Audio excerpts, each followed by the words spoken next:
आज हमारे जिला दर्शन की अगली क्लास है और आज हम पढ़ेंगे सोनीपत। एग्जाम की दृष्टि से जितने भी क्वेश्चन इम्पोर्टेंट हैं वो सारे हम इस वीडियो में कवर करेंगे, कोई चीज़ छोड़ेंगे नहीं, क्योंकि हमारा टारगेट है कि ज़्यादा से ज़्यादा क्वेश्चन इसी में कवर किए जाएं, हरियाणा जीके के डिस्ट्रिक्ट्स में ही कवर किए जाएं।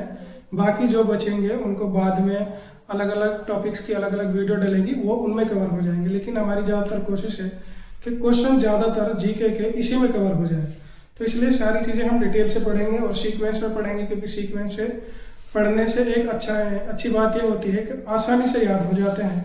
तो आज का हमारा जिला दर्शन है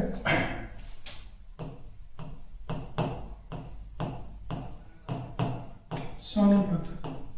आज हम सोनीपत पढ़ेंगे और उसी अंदाज में पढ़ेंगे। सबसे पहले इसके नामकरण के बारे में जानेंगे, इसके उपनाम, प्राचीन नाम, यहाँ का क्षेत्रफल, इसकी भौगोलिक स्थिति और यहाँ पे कौन कौन से शिक्षा संस्थान है, कौन कौन से प्रसिद्ध व्यक्तित्व हुए हैं, ये सारी चीज़ें आज हम इसमें डिटेल से पढ़ेंगे। सबसे पहले बात की जाए नामकरण की,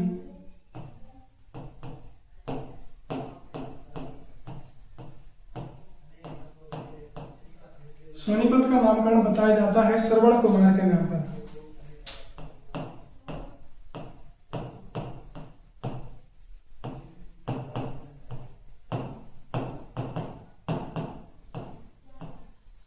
श्रवण कुमार के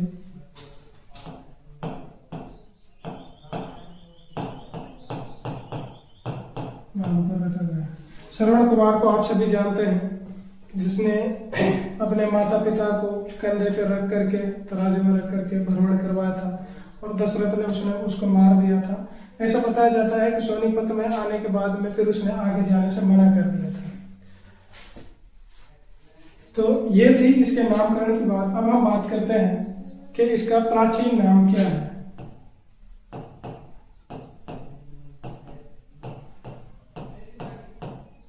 तो प्राचीन नाम, क्योंकि ये उनमें से एक गांव है जिसके ऊपर महाभारत की लड़ाई हुई थी। युधिष्ठिर ने दुर्योधन से 5 गांव मांगे थे, उनमें से एक गांव ये भी था। तो इसका प्राचीन नाम मिलता है सोनप्रस्थ। सोनप्रस्थ। अब ये कई प्रकार से हमें देखने को मिल सकता है। ये सोनप्रस्थ भी हो सकता है, स्वर्णप्रस्थ भी हो सकता है और स्वर्णप्रस्थ भी हो सकता है। सोनप्रस्थ भी मिल सकता है, स्वर्णप्रस्थ भी मिल सकता है और उसके अलावा ये स्वर्णप्रस्थ भी मिल सकता है। ये सारे एक ही हैं और इनका जिक्र, इसका जिक्र, इस नाम का जिक्र महाभारत में मिलता है, क्योंकि आप सभी को पता है कि ये उन्हीं 5 गांव में से एक गांव है जिसको युधिष्ठिर ने दुर्योधन से मांगा था। तो इन्हीं के ऊपर पूरा का पूरा रामायण का युद्ध हुआ है। तो ये इसका प्राचीन नाम है। कहीं कहीं इसका नाम सतकुंभा भी मिलता है। सतकुंभा एक पर्यटन स्थल भी है। जब हम आगे पर्यटन स्थल पढ़ेंगे तो उसके बारे में पढ़ेंगे आगे। अब हम देखते हैं इसके उपनाम के। इसके उपनाम क्या क्या है।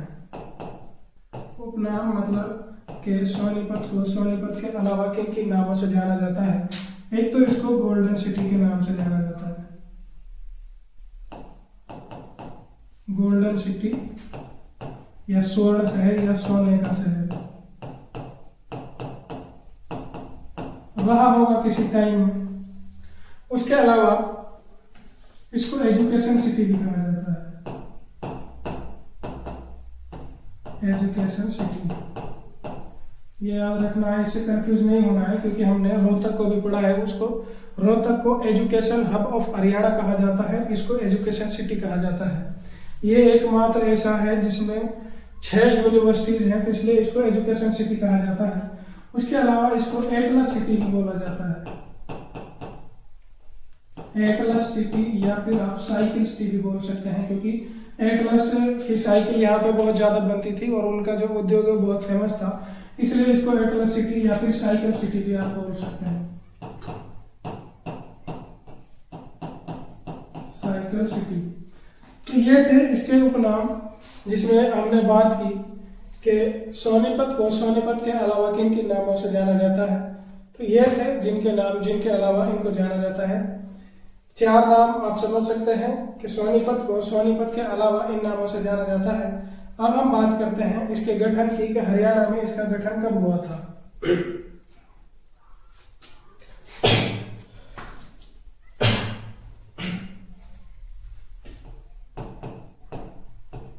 गठन की बात करते हैं तो हरियाणा में इसका गठन 22 दिसंबर 1972 को हुआ था और इस दिन ये 2 जिला बने थे। गठन की बात की जाए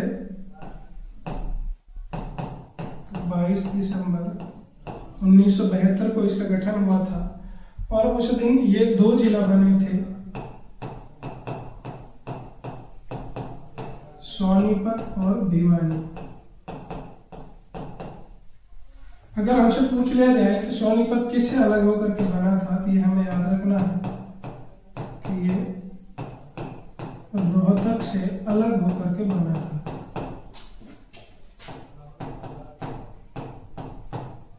रोहतक से अलग होकर के बना था। अब हम बात करते हैं कि इसका क्षेत्रफल कितना है। क्षेत्रफल की बात की जाए तो क्षेत्रफल इसका 2260 वर्ग किलोमीटर है। उसके अलावा हम बात करते हैं कि इसकी जनसंख्या कितनी है तो इसकी जनसंख्या 15 लाख के अप्रोक्सीमेट थी। जनसंख्या की बात की जाए तो 10 लाख से अधिक थी।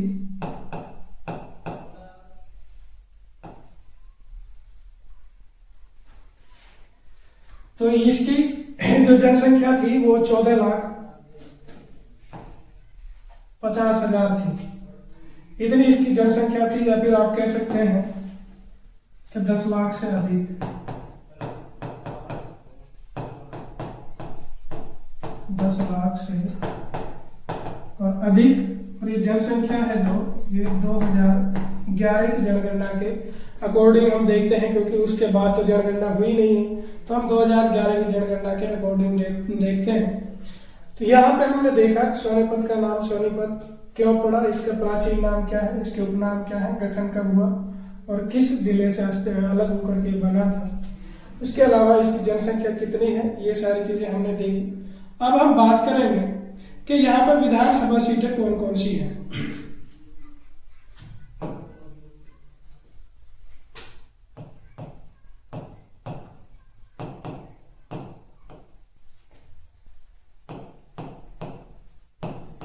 विधानसभा सीटें कौन कौन सी हैं तो यहाँ पे 6 विधानसभा सीटें हैं। यहाँ पे 6 विधानसभा सीटें हैं। सबसे पहले तो खुद सोनीपत है, उसके अलावा बड़ौदा है, उसके अलावा गन्नौर है,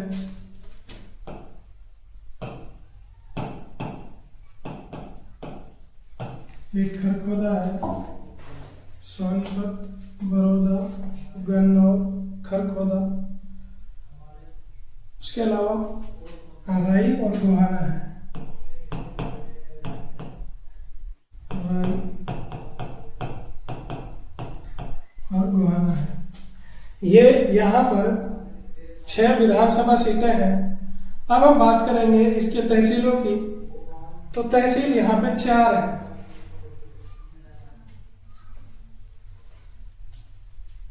अगर हमसे पूछ लिया जाए कि सोनीपत की आरक्षित सीट कौन सी है तो हमें याद रखना है कि खरखोदा इसकी आरक्षित सीट है।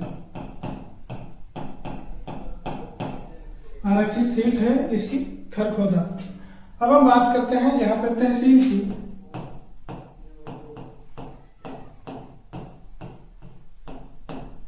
तहसील यहाँ पे 4 है।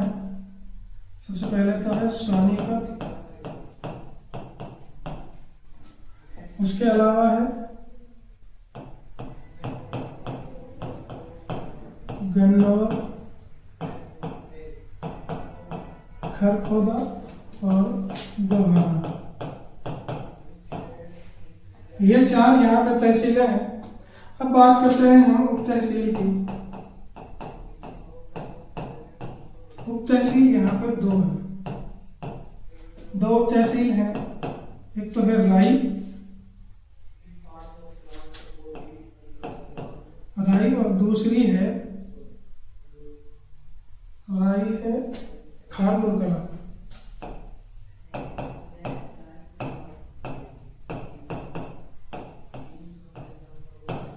ये दो यहाँ पे उप तहसीलें हैं। हमने बात की यहाँ पे कौन कौन सी विधानसभा सीटें हैं, कौन कौन सी तहसील हैं, कौन कौन सी उप तहसील हैं, तो ये हमने देख लिया। अब हम बात करते हैं यहाँ पर फेमस औद्योगिक धंधे कौन कौन से हैं जो बहुत ही ज़्यादा प्रसिद्ध हैं या फिर प्रचलित हैं।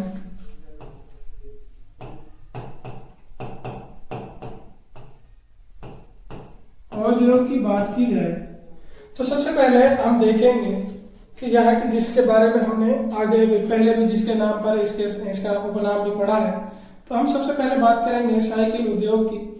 तो यहाँ पर एटलस साइकिल का उत्पादन सबसे ज्यादा होता था।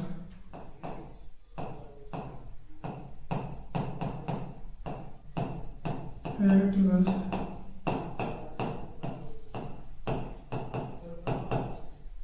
साइकिल उद्योग, अगर हमसे इसकी स्थापना पूछ ली जाए तो इसकी स्थापना 1951 में हुई थी।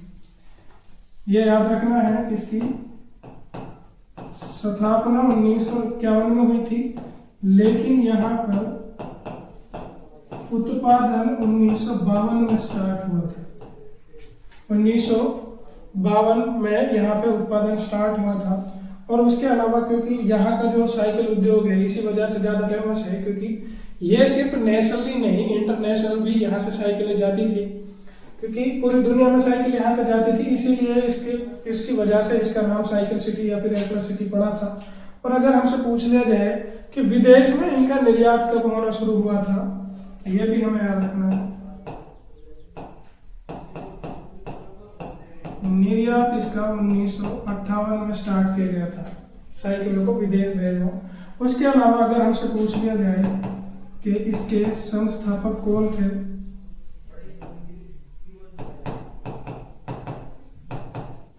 संस्थापक अगर पूछ लिए जाते हैं तो जानकी दास कपूर। जानकी दास कपूर इसके संस्थापक रहे हैं। तो ये था यहाँ का सबसे फेमस उद्योग। उसके अलावा हम बात करते हैं कि यहाँ पर एक मारुति उद्योग बन रहा है, मारुति मैन्युफैक्चरिंग उद्योग।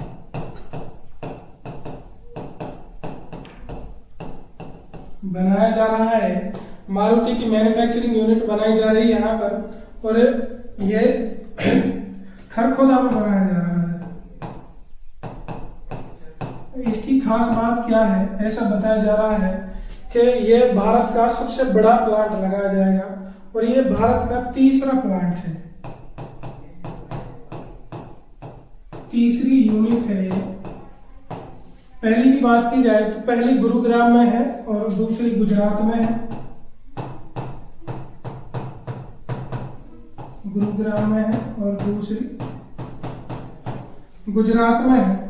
ये जो यूनिट है इसको 900 एकड़ में स्थापित किया जा रहा है। 900 एकड़ में इसको स्थापित किया जा रहा है, जिनमें से 800 एकड़ में तो कार बनेंगे और बचे हुए 100 एकड़ में बाइक वे स्कूटी वगैरह का निर्माण किया जाएगा, इलेक्ट्रिक स्कूटी वगैरह।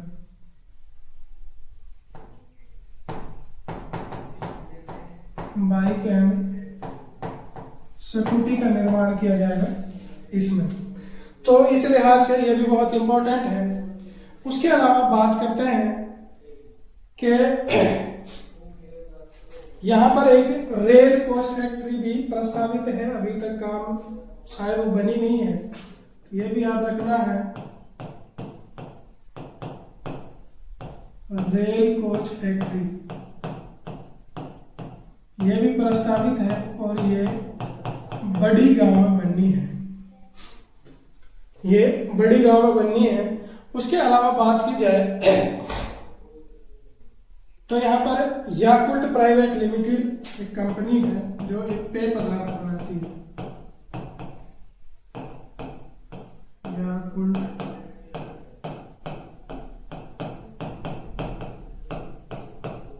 Private limited.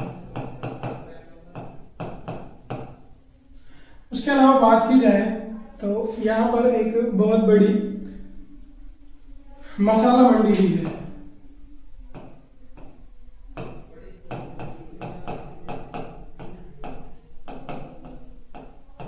मसाला मंडी है, बहुत बड़ी है।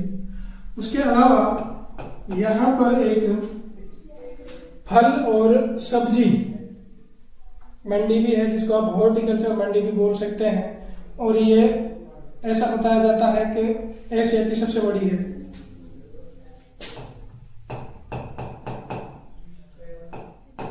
अंतरराष्ट्रीय फल व सब्जी मंडी, इसको हॉर्टिकल्चर मंडी भी बोल सकते हैं। और ये गन्नौर में है। ये कि हमने यहाँ के सबसे फेमस उद्योग धंधों की बात की, यहाँ पर कौन कौन से उद्योग धंधे हैं जो सबसे फेमस हैं, और यही सबसे ज़्यादा फेमस है यहाँ के। अब हम बात करते हैं मसाला जो मंडी है, ये शेरशाह गांव में है। शेरशाह में, सोनीपत के शेरशाह में है। अब हम बात करते हैं इसकी भौगोलिक स्थिति की, कि इसकी भौगोलिक स्थिति क्या है, कहाँ पड़ता है, किस किस के साथ सीमा साझा करता है। उसके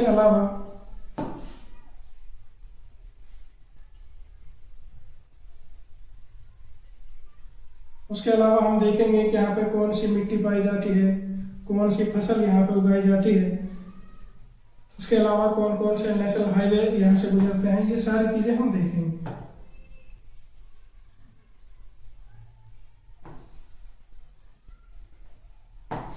मैथ की सहायता से इसलिए देखेंगे क्योंकि मैथ की सहायता से इसको पढ़ने में आसानी होगी। इसकी ब्राइटनेस बहुत ज़्यादा होगी।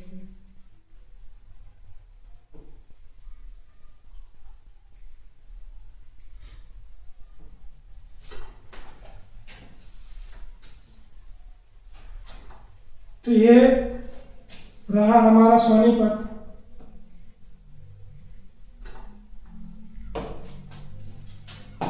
सोनीपत की बात की जाए तो एक तो ये पानीपत के साथ अपनी सीमा बनाता है, दूसरा ये जींद के साथ अपनी सीमा बनाता है, तीसरा ये रोहतक के साथ अपनी सीमा बनाता है, उसके अलावा ये झज्जर के साथ अपनी सीमा बनाता है। तो ये हरियाणा के 4 डिस्ट्रिक्ट के साथ सीमा बनाता है। और उसकी साइड यहाँ से ये यूपी के बागपत से अपनी सीमा बनाता है। ये भी याद रखना है कि यूपी के बागपत से अपनी सीमा बनाता है, और उसके अलावा एक यूटी दिल्ली से भी अपनी सीमा बनाता है। तो ये थी इसकी सीमा की बात। तो हम बात करें, सीमा की बात करते हैं, तो हरियाणा के 4 डिस्ट्रिक्ट के साथ ही अपनी सीमा साझा करता है। और वो कौन कौन से हैं, एक तो जिसे कट करके बना है, सबसे पहले तो हम देखेंगे रोहतक।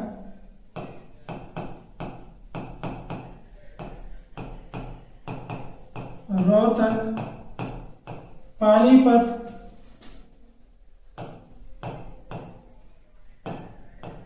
झज्जर और जींद, इनके साथ अपनी सीमा बनाता है। उसके अलावा यूपी के बागपत के साथ अपनी सीमा बनाता है, और एक यूटी दिल्ली के साथ ही अपनी सीमा बनाता है। दिल्ली के साथ ही अपनी सीमा बनाता है। ये तो बात की हमने कि ये सीमा किस किस के साथ बनाता है। उसके अलावा अब हम बात करेंगे कि ये किस भौतिक प्रदेश में पड़ता है।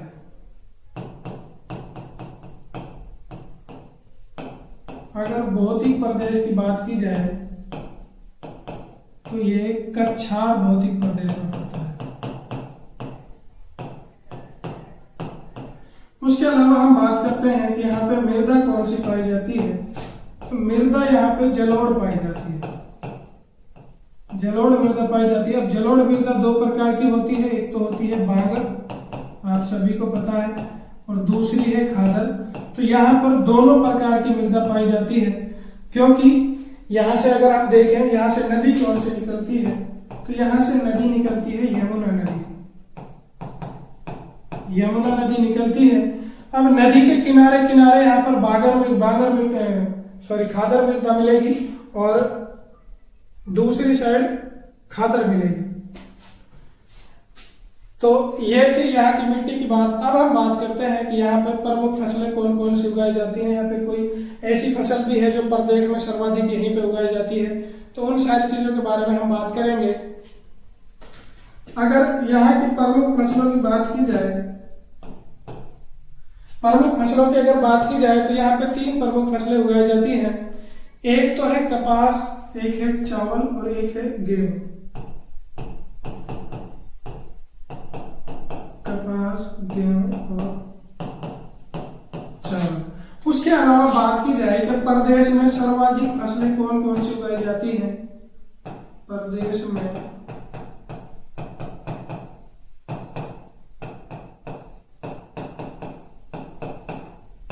उगाई जाने वाली फसलें, जो हरियाणा में सबसे ज्यादा सिर्फ और सिर्फ सोनीपत में ही उगाई जाती हो, उनके बारे में हम बात करेंगे। सबसे पहले तो यहाँ पर मशरूम प्रदेश में सबसे ज्यादा उगाया जाता है, मशरूम सबसे ज्यादा उगाया जाता है। उसके अलावा सूरजमुखी सबसे ज्यादा होता है यहाँ पर। उसके अलावा सीतारस और एक खुम्बी, ये सबसे ज्यादा प्रदेश में सबसे ज्यादा ये यहीं पर होते हैं। तो हमने यहाँ पे देखा, भौगोलिक स्थिति के बारे में हमने पढ़ा और सारी चीजें हमने डिटेल से देखी, कोई चीज हमसे बची नहीं है कि यहाँ पर कौन कौन से डिस्ट्रिक्ट के साथ अपनी सीमा साझा करता है। हरियाणा के 4 डिस्ट्रिक्ट और यूपी के बागपत और दिल्ली के साथ भौतिक प्रदेश की बात की जाए तो एक अच्छा भौतिक प्रदेश में पड़ता है। मृदा यहाँ पर जलोढ़ है, नदी यहाँ पर यमुना नदी बहती है, और यहाँ पे जो फसलें उगाई जाती हैं वो कपास, गेहूं, चावल, और प्रदेश में जो सबसे ज्यादा फसलें यहाँ पे उगाई जाती हैं वो मशरूम है, सूरजमुखी और सीतारस और खुम्बी, ये यहाँ पे सबसे ज्यादा उगाई जाती हैं। अब हम बात करते हैं कि यहाँ से कौन कौन से नेशनल हाईवे गुजरते हैं। तो यहाँ से 2 तो एक्सप्रेस वे गुजरते हैं और 3 नेशनल हाईवे गुजरते हैं। NH की बात की जाए तो NH 44 यहाँ से गुजरता है, 352 ए गुजरता है यहाँ से,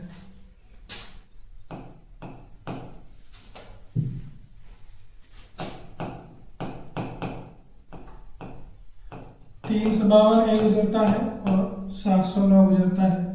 उसके अलावा यहाँ से 2 एक्सप्रेस वे भी गुजरते हैं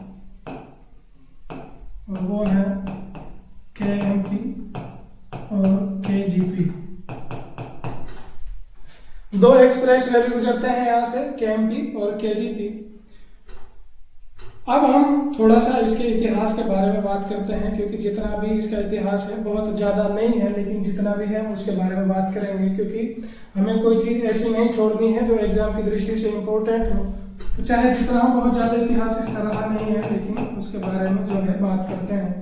इतिहास की बात की जाए तो सबसे पहले महाभारत में इसका जिक्र मिलता है।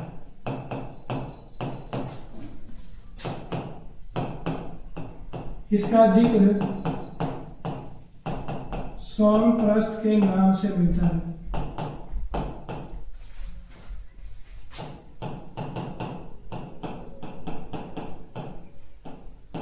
सोनप्रस्थ के नाम से इसका जिक्र महाभारत में मिलता है।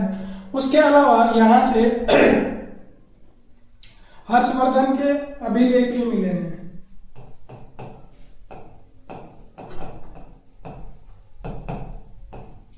हर्षवर्धन के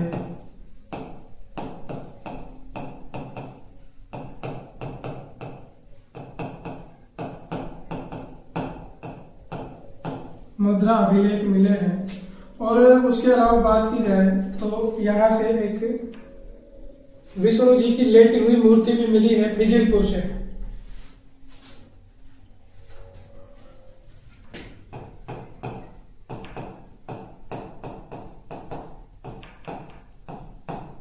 जी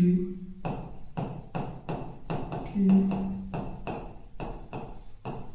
लेटी हुई मूर्ति या फिर प्रतिमा, और पूछ लिया जाए कहाँ से है, कहाँ मिली है, तो वो फिजिलपुर में मिली है और ये सोनीपत में ही है। उसके अलावा यहाँ से एक क्वेश्चन और बनेगा इतिहास का, और वो है 1857 में किसने इसका नेतृत्व किया था?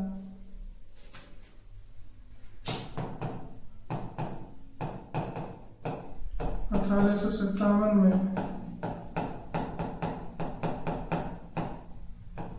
विरासत अली ने इसका नेतृत्व किया था और ये गोवाना से है।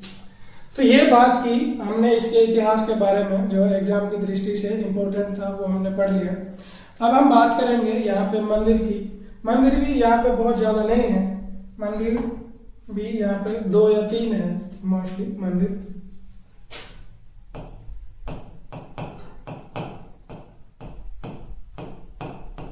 सबसे पहले बात करेंगे यहाँ पर प्राचीन काली माता का मंदिर है। प्राचीन काली माता या फिर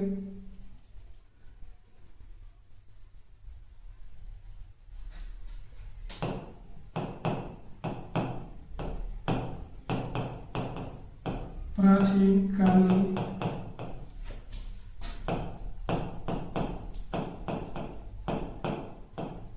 माता का मंदिर, यहाँ पर प्राचीन काली माता का मंदिर है। और ये मंदिर इसलिए बहुत इंपॉर्टेंट हो जाता है क्योंकि इसको 6000 साल पुराना बताया गया है। ऐसा बताया जाता है कि पांडवों ने यहाँ पर पूजा की थी, और ये 6000 साल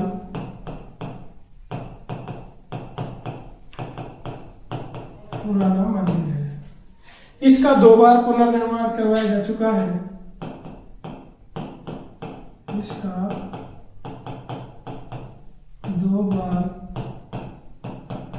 पुनर्निर्माण कराया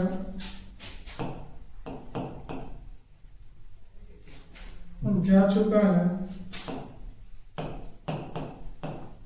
एक बार तो 1773 में इसका पुनर्निर्माण 1377 में इसका पुनर्निर्माण किया गया था, और एक 2002 में इसका पुनर्निर्माण किया गया था। उसके अलावा यहाँ पर एक एटलस मंदिर भी है।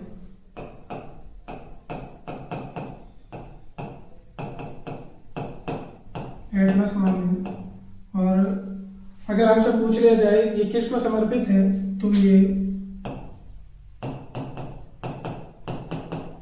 भगवान श्री राम को समर्पित है।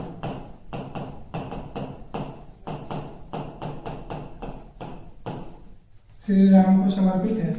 उसके अलावा यहाँ पर एक मंदिर और मिलता है, और वो है घपड़ेश्वर मंदिर।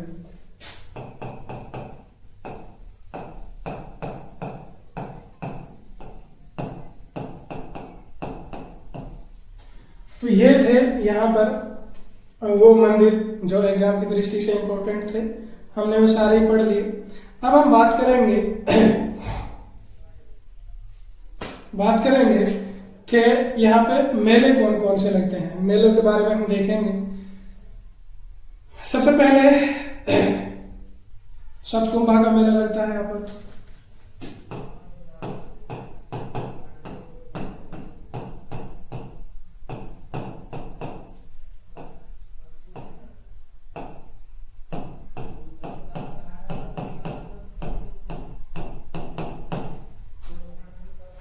सतकुंभा का मेला लगता है।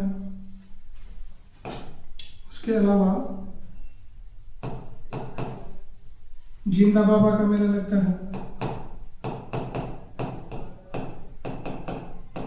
जिंदा बाबा का मेला लगता है। उसके अलावा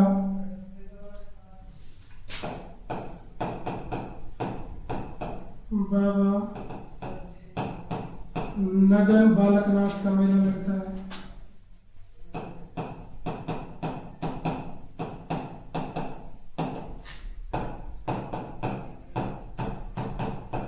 बाबा नगर बालकनाथ का मेला लगता है। उसके अलावा यहाँ पर एक रक्षाबंधन मेला भी लगता है और वो बहुत कई जगह लगता है। समक शाह का मेला भी लगता है यहाँ पर।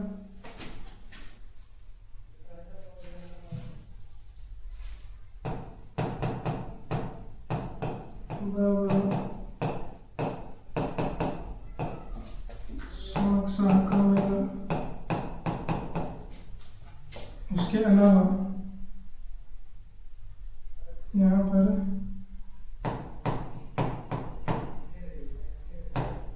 गुरु गोविंद का मेला भी लगता है।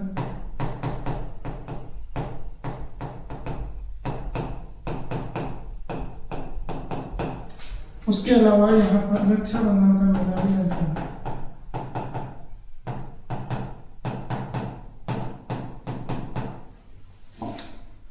तो ये थे यहाँ पे मेले जो हमने पढ़े, जो मेले यहाँ पे लगते थे।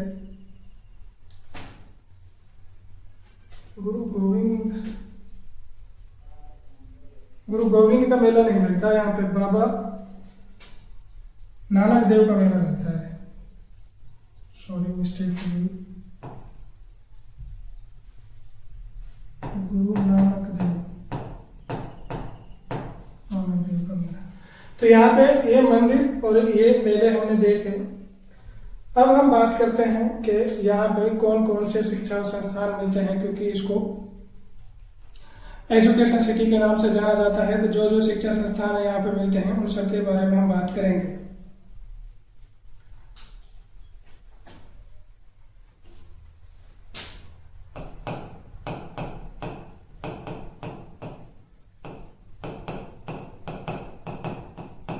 शिक्षा संस्थान की बात की जाए तो सबसे पहले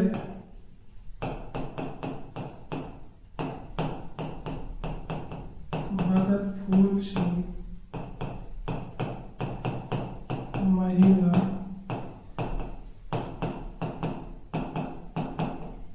विश्वविद्यालय यहाँ पे मिलता है। और ये याद रखना है कि ये उत्तर भारत का या फिर आप हरियाणा का भी कह सकते हैं, ये पहला महिला विश्वविद्यालय है। बात की जाए सबसे पहले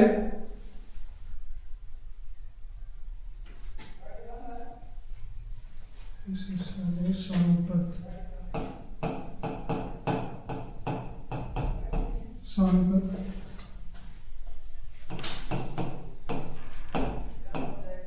प्रथम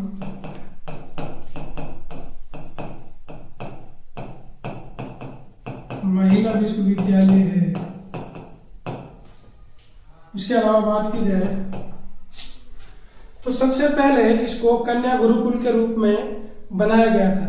कन्या के लिए गुरुकुल के रूप में बनाया गया था।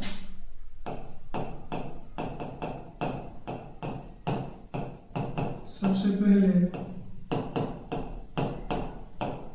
इसे कन्या गुरुकुल के रूप में 1936 में बनाया गया था।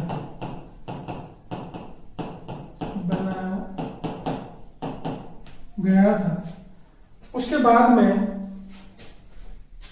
फिर 2006 में इसको यूनिवर्सिटी का दर्जा दे दिया गया। अगर हमसे पूछ लिया जाए कि कब इसको यूनिवर्सिटी बनाया गया था तो 2006 में इसे यूनिवर्सिटी बना दिया गया था। 2006 में इसको यूनिवर्सिटी बना दिया गया था। अब बात करते हैं हम Deenbandhu science and technology university की।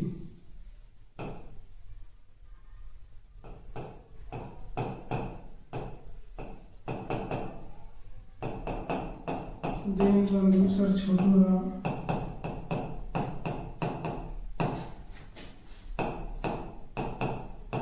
Science and technology.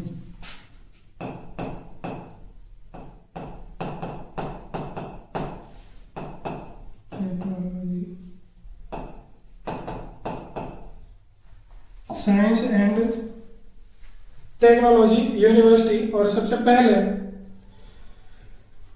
इसको एक इंजीनियरिंग कॉलेज के रूप में बनाया गया था।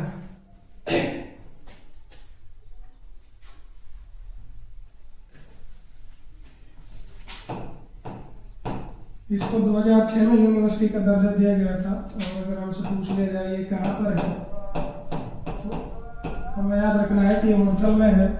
उसके अलावा बात की जाए तो सबसे पहले इसे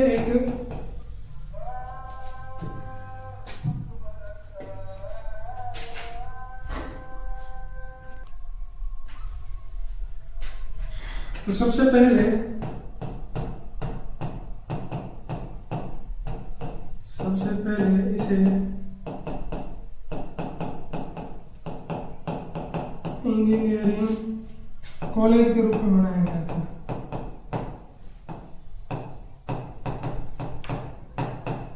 रूप में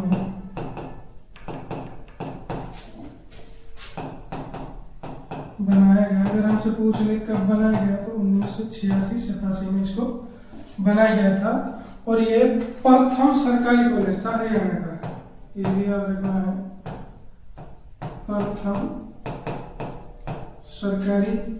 प्रथम सरकारी इंजीनियरिंग कॉलेज था हरियाणा का। उसके अलावा हम बात करते हैं कि यहाँ पर हमें और भी कई सारे ऐसे विश्वविद्यालय हैं। जैसे हम पढ़ेंगे कि यहाँ पर प्रथम लॉ विश्वविद्यालय यहीं पे बनाया गया है।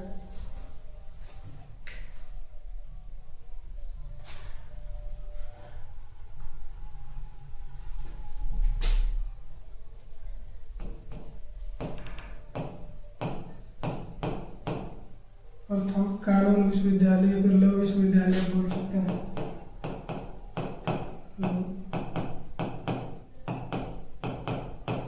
विद्यालय यहीं पे बनाया गया है और उसका नाम डॉक्टर भीमराव अंबेडकर के नाम पर रखा गया है।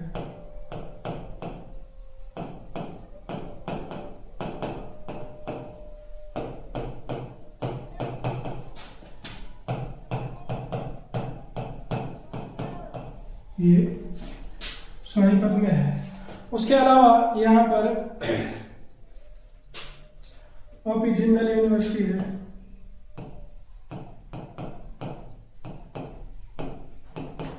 ओम प्रकाश जिंदल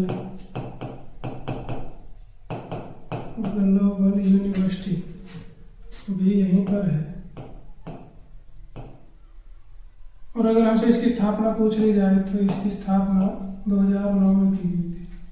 अच्छा, इसकी स्थापना नहीं लिखी हम, इसकी स्थापना अगर हमसे पूछ ली जाए तो इसको 2012 में स्थापित किया गया था। और ओपी जिंदल को 2009 में स्थापित किया गया था। उसके अलावा यहाँ पर Pandit Lakshmichand art and culture university है।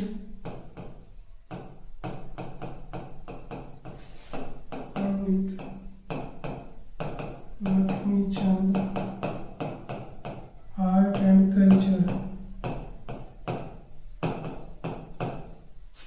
यूनिवर्सिटी है और ये शायद अटेरना नाम है।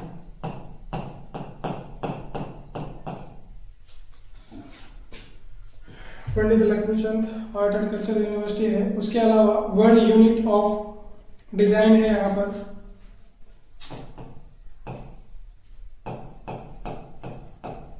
World unit of design. उसके अलावा यहाँ पर IIT है, Indian institute of information and technology. और ये 2014 में किलाड़ गांव में हुई है।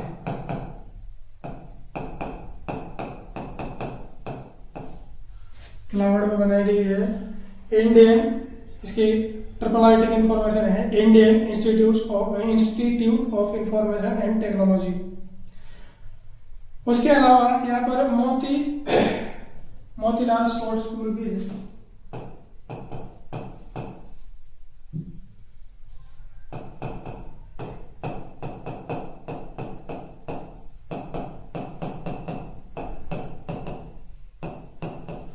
मोतीलाल स्पोर्ट्स स्कूल भी है, जिसे 1973 में बनाया गया था। इसकी स्थापना 1973 में की गई थी। और ये भी याद रखना है कि ये वर्तमान में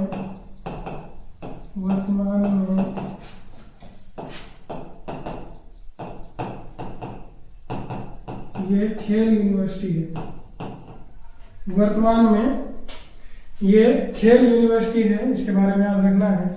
उसके अलावा इसी कैंपस के अंदर एक स्कूल बनाया गया था, जिसको एक बार एग्जाम में पूछ लिया था, कमला नेहरू स्कूल।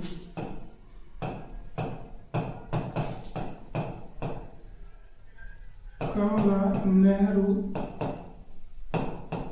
स्कूल, तो ये इसी के अंदर 1974 में बनाया गया था। और ये याद रखना है, ये राई में है, राई सोनीपत में।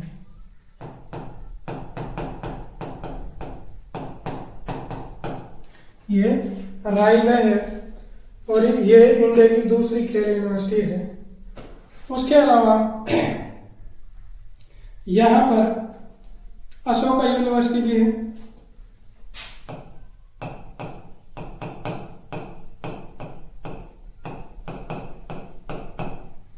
अशोका यूनिवर्सिटी भी है यहाँ पर। उसके अलावा जवाहर नवोदय विद्यालय भी है। जवाहर नवोदय विद्यालय भी है और ये बुटाना गांव में है। जवाहर नवोदय विद्यालय ये बुटाना गांव में है।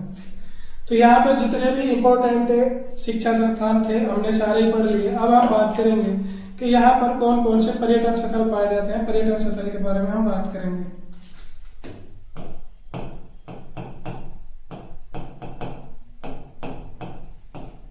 पर्यटन स्थल की बात की जाए, जैसे कि हम जितने भी डिस्ट्रिक्ट पढ़ते हैं, सारे डिस्ट्रिक्ट में हमने देखा है कि किसी न किसी पक्षी के नाम पर हमने पर्यटन स्थल बना रखे हैं। तो यहाँ पर भी है चकोर पर्यटन स्थल।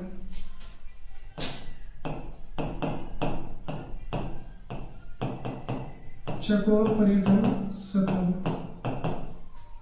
उसके अलावा यहाँ पर ख्वाजा खिजर की दरगाह है।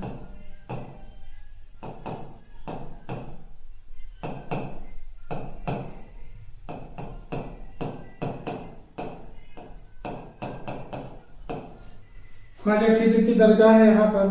और उसके अलावा मामा भांजा दरगाह है।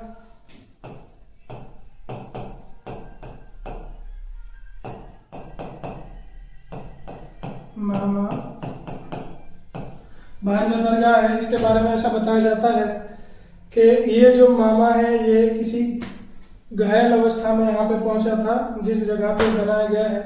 इसको हिंदू मुस्लिम एकता का प्रतीक भी माना जाता है। इसको भी लिख लेते हैं, हिंदू मुस्लिम एकता का प्रतीक। हिंदू मुस्लिम एकता का प्रतीक माना जाता है क्योंकि यहाँ पर कोई ऋषि बैठे हुए थे और वो जो मामा था वो बहुत लहूलुहान हालत में, बहुत बिगड़ी हालत में वहाँ पहुँचता है। और वो उस पंडित से या फिर वो बाबा जो वहाँ पे बैठा हुआ था उससे कहता है कि आप मेरे भांजे को बुला दीजिए। वो कहता है उससे कि मैं तो अंधा देख नहीं सकता। तो वो जो मामा है वो उसको एक वरदान देता है जिससे वो बाबा देख सकता है। और फिर वो उसके भांजे को बुला करके लाता है। उसके भांजे के आने के बाद वो मामा यहाँ पे दम तोड़ देता है और उसी के साथ साथ में उसका भांजा भी दम तोड़ देता है। बाद में इसको फिर यहाँ पर एक दरगाह बना दी गई है मामा भांजा दरगाह के नाम से। उसके अलावा पीर जमाल की दरगाह है यहाँ पर।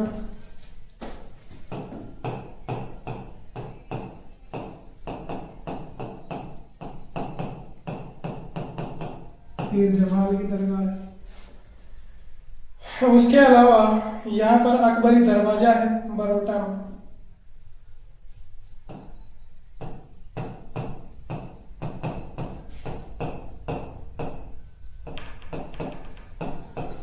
अकबरी दरवाजा है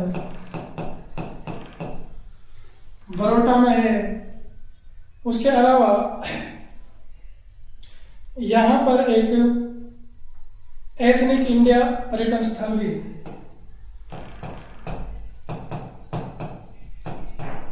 एथनिक इंडिया पर्यटन स्थल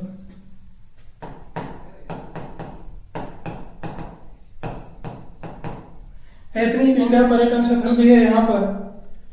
और उसके अलावा यहाँ पर डाबर झील भी है।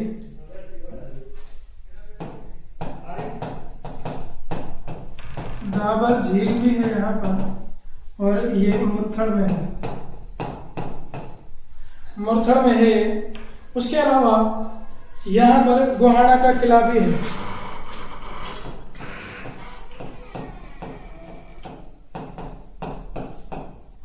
गोहाना का किला जिसको 12वीं शताब्दी में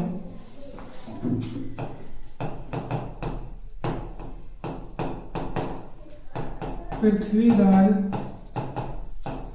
चौहान ने बनवाया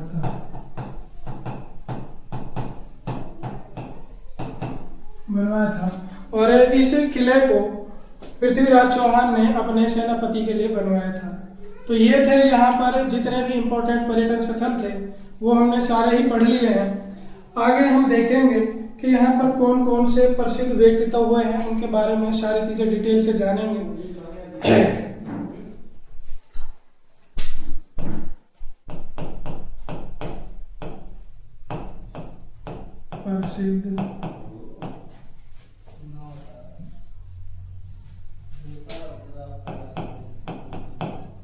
प्रसिद्ध व्यक्ति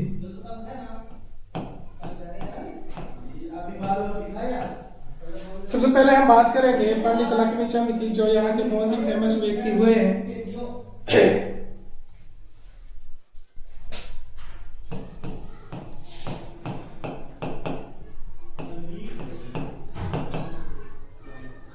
पंडित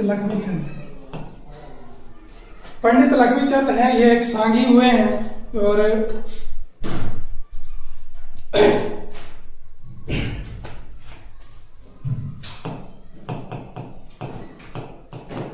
जाटी कला गांव में इनका जन्म हुआ था और 1903 में इनका जन्म हुआ और 1945 में इनका देहांत हो गया और ये प्रसिद्ध सांगी थे।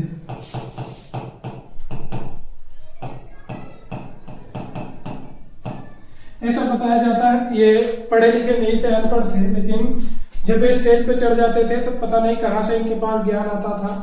तो ये बड़े ज्ञान की बात करते थे, इसीलिए एमडीयू यूनिवर्सिटी ने इनके ऊपर रिसर्च भी किया था। तो याद रखना है, एमडीयू ने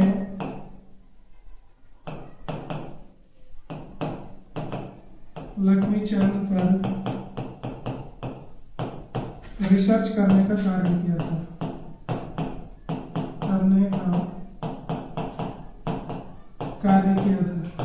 और रिसर्च क्यों की गई थी? क्योंकि जब यह स्टेज पे चढ़ जाता था तो बहुत पहुंची बातें करता था, वैसे ही पढ़ा लिखा था नहीं। जैसे ये स्टेज से उतरता था तो इसके पास कुछ नहीं होता था। तो वो इस चीज से बड़े परेशान हुए कि ऐसा क्या है, कहाँ से आती है इसके पास ये बातें, आती कहाँ से हैं। तो उसके लिए इन्होंने इस पे क्या नाम है, रिसर्च किया था कि कहाँ से इसके पास ये ज्ञान आता है। वैसे अनपढ़ थे, ये हमें याद रखना है। उसके अलावा सांग इन्होंने मानसिंह जी से सीखा है। मानसिंह जी से इसने सांग सीखा है। ऐसा बताया जाता है कि इसको जब जानवर चराने के लिए भेज दिया जाता था तो उसके बाद में जहाँ पे सांग होता था ये वहीं पहुंच जाता था। उसके अलावा इसने वेद पुराण का भी ज्ञान लिया है और वो टीकाराम शास्त्री से लिया है। वेद पुराण का ज्ञान इसने टीकाराम शास्त्री से लिया।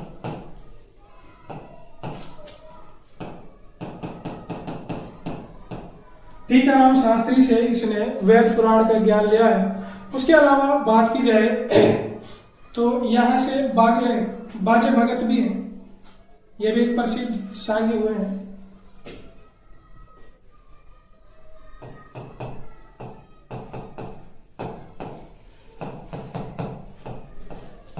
बाजे भगत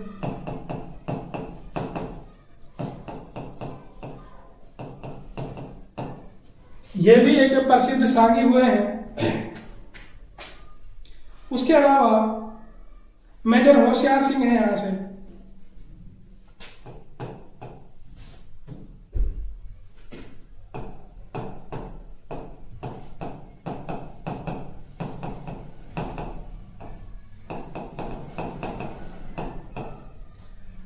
मेजर होशियार सिंह है और ये हरियाणा के एकमात्र ऐसे सोल्जर हैं जिनको परमवीर चक्र मिला है। हरियाणा के एकमात्र सिपाही जिनको परमवीर चक्र से नवाजा गया है। परमवीर चक्र जिनको मिला है और ये इनको 1972 में मिला था। लेकिन अगर पूछ लिया जाए किस चीज के लिए मिला था तो 1971 में जो युद्ध हुआ था, इंडो पाक वॉर हुई थी, उसमें ये बहुत बहादुरी से लड़े थे, तो इसके लिए इनको 1972 में ये परमवीर चक्र दिया था। उसके अलावा हम बात करें तो यहाँ पर मेघना मलिक हैं, ये अभिनेत्री हैं।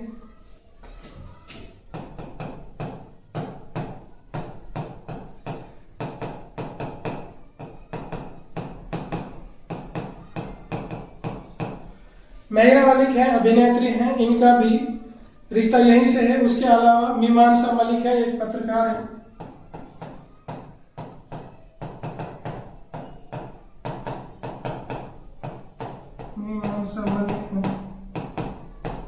पत्रकार है मलिक, यहाँ बहुत देखने को मिलेंगे। उसके अलावा यश टैंक है, ये फिल्म निर्माता है। यश टैंक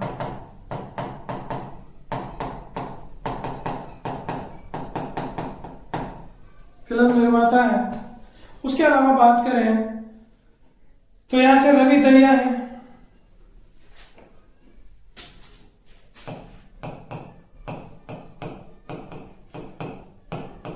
रवि दहिया कुश्ती से है।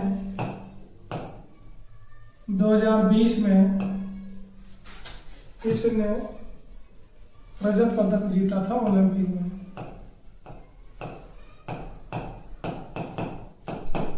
सत्तावन केजी की कैटेगरी में रजत पदक जीता।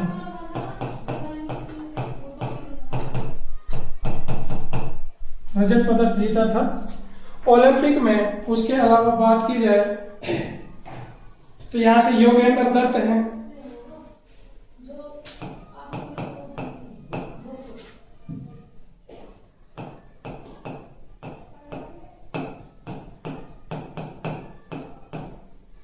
ये भी कुश्ती से ही है और इसने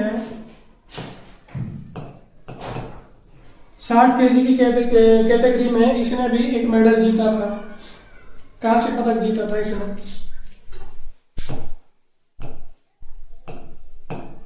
2012 में कांस्य पदक जीता था और ये भैंसवाल गांव से संबंध रखते हैं और रवि दहिया जी नाहरी गांव से संबंध रखते हैं।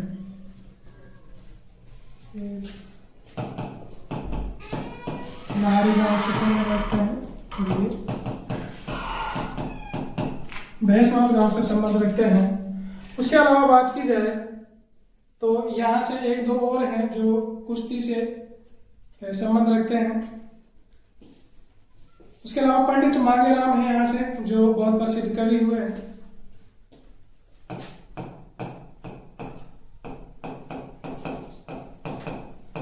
मांगेराम।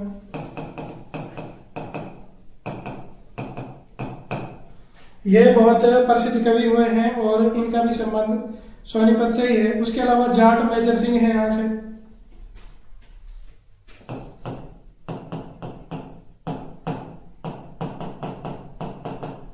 मेजर सिंह है, इनका संबंध भी यहीं से है। उसके अलावा यहाँ से एक पैरा ओलंपिक एथलीट भी है, दीपा मलिक।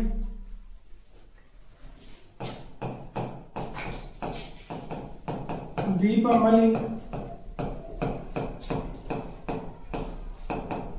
पैरा ओलंपिक से है, जिसने 2016 में एक पदक जीता था और ये बॉल फेंकने से है, बॉल जो फेंकी जाती है उससे इनका संबंध है। उसके अलावा यहाँ से 2 जुड़वा बहनें हैं, तासी और नुक्सी मलिक, पर्वतारोही हैं।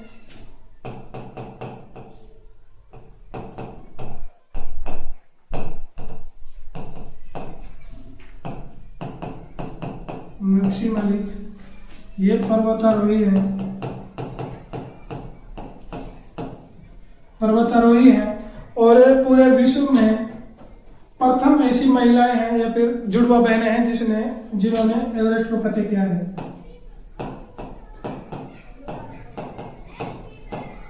ये जुड़वा बहन है और ये पूरी दुनिया में पहली ऐसी जुड़वा बहन है जिन्होंने इसको फतेह किया है, एवरेस्ट को फतेह किया है। उसके अलावा यहाँ से दीप बेमन है, ये भी सांगी हुए हैं। दीप बेमन ये आधिकारिक सांगी है, आधिकारिक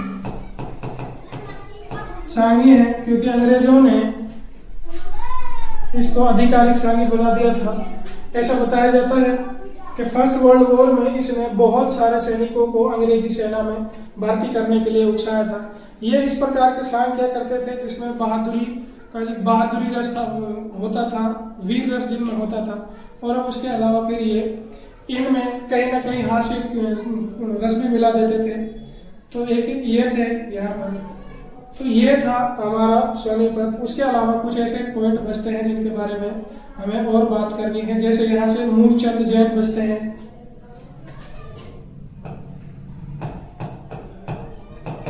मूलचंद जैन, इसके बारे में याद रखना है कि हरियाणा का गांधी कहा जाता है इसको। अगर हमसे पूछ लिया जाए कि हरियाणा का गांधी किसे कहा जाता है तो मूलचंद जैन को कहा जाता है। उसके अलावा प्रथम आधुनिक आंगनवाड़ी सोनीपत में है। प्रथम आधुनिक आंगनवाड़ी।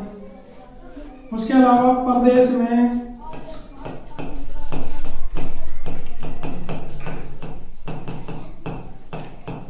सबसे फेमस या प्रसिद्ध जलेबी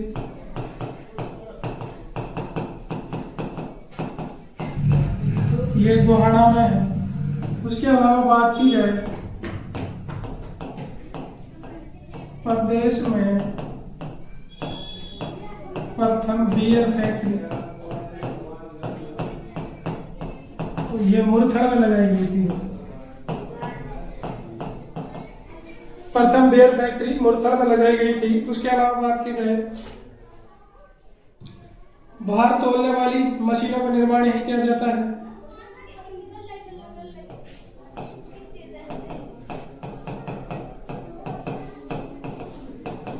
भार तोलने वाली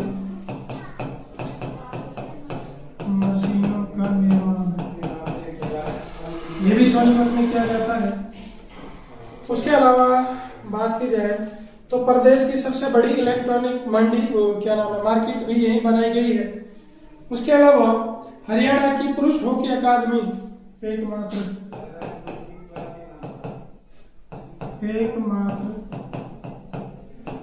हरियाणा की पुरुष हॉकी अकादमी तो वो भी सोनीपत में है। उसके अलावा बात की जाए तो आधुनिक लक्ष्मी चंद, सबसे पहले हम बात करते हैं कि यहाँ पर एक ऐसे सांगी भी हुए हैं जिनको पद्मश्री दिया गया है।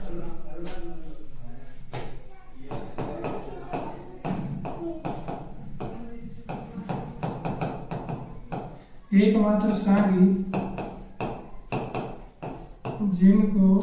जिनको पद्मश्री दिया गया है, पद्मश्री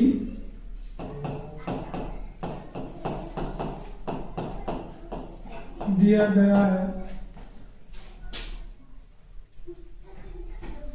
ये लक्ष्मीचंद जी के बेटे हैं और इनका नाम है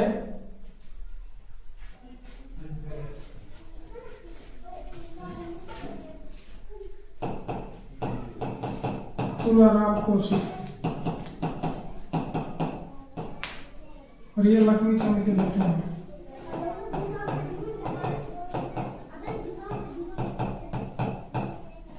लक्ष्मीचंद के बेटे हैं। उसके अलावा का कोई सूक्ष्म विद्युत परियोजना है यहाँ पर?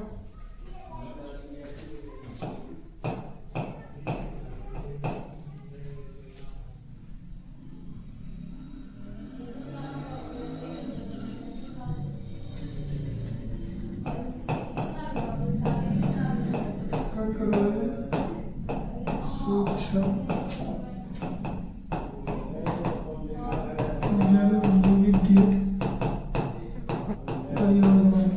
है यहाँ पर और इसकी जो कैपेसिटी है वो 300 मेगावाट की है। उसके अलावा आधुनिक काल का लक्ष्मीचंद किसे कहा जाता है? सतवीर सिंह जमदग्नि को। सतवीर सिंह जमदग्नि इसे आधुनिक काल का लक्ष्मीचंद बोला जाता है। आधुनिक काल का लक्ष्मीचंद बोला जाता है सतवीर सिंह जगदम्बनी को। उसके अलावा tree man of Haryana Devendra सूरा को कहा जाता है। Tree man of Haryana Devendra सूरा।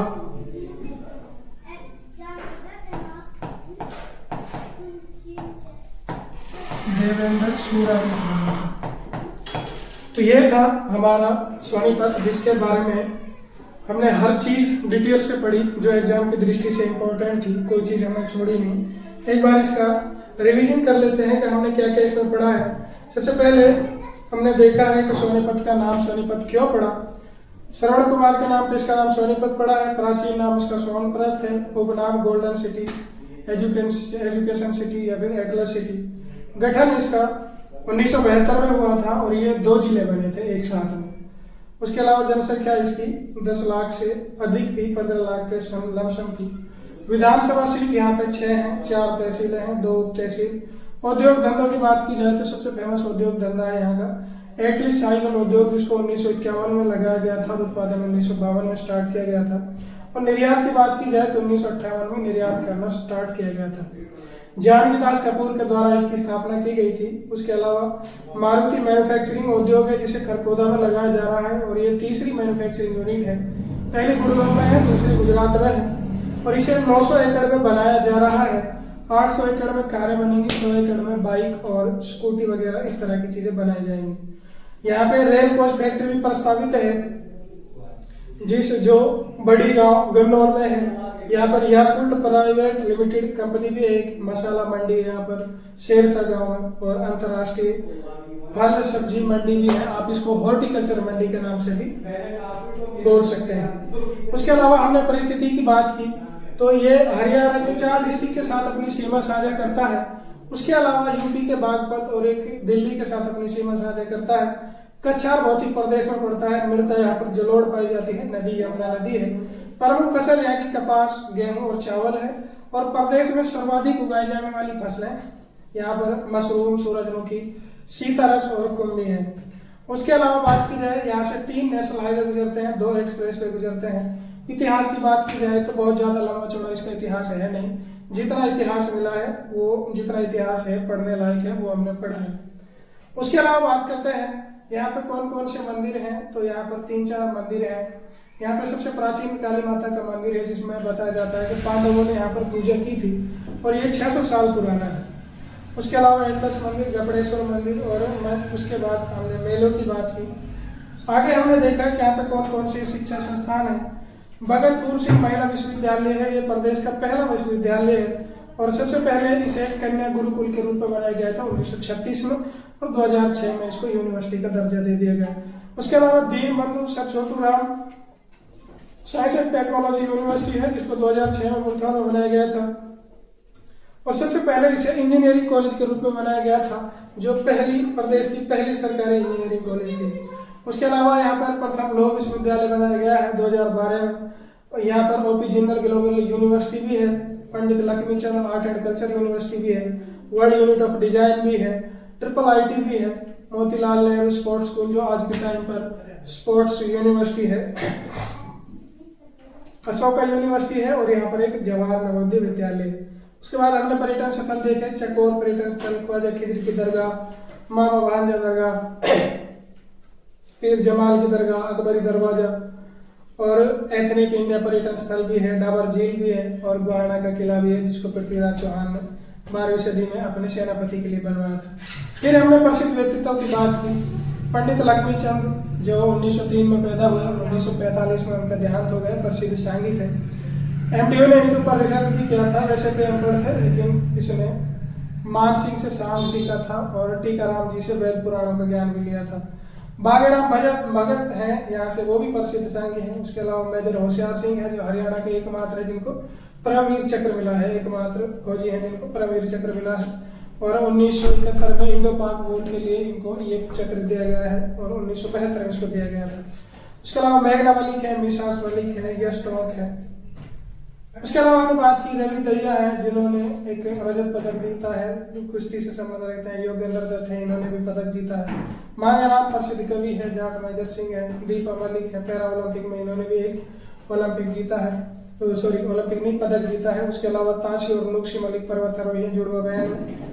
और उसके अलावा कुछ हमसे अलग क्वेश्चन बच गए थे, जिनको हमने बाद में देख लिया, अभी के रूप में हमने इनको देख लिया। तो ये था हमारा सोनीपत का दिला दर्शन। आप कमेंट करके बताइए कि आपको कैसा लगा है, और आप अपने पढ़ने वाले दोस्तों के साथ, भाई बहन के साथ हमारी वीडियोस को शेयर करें, लाइक करें, कमेंट करें और बताएं कि आपको हमारा कंटेंट कैसा लग रहा है।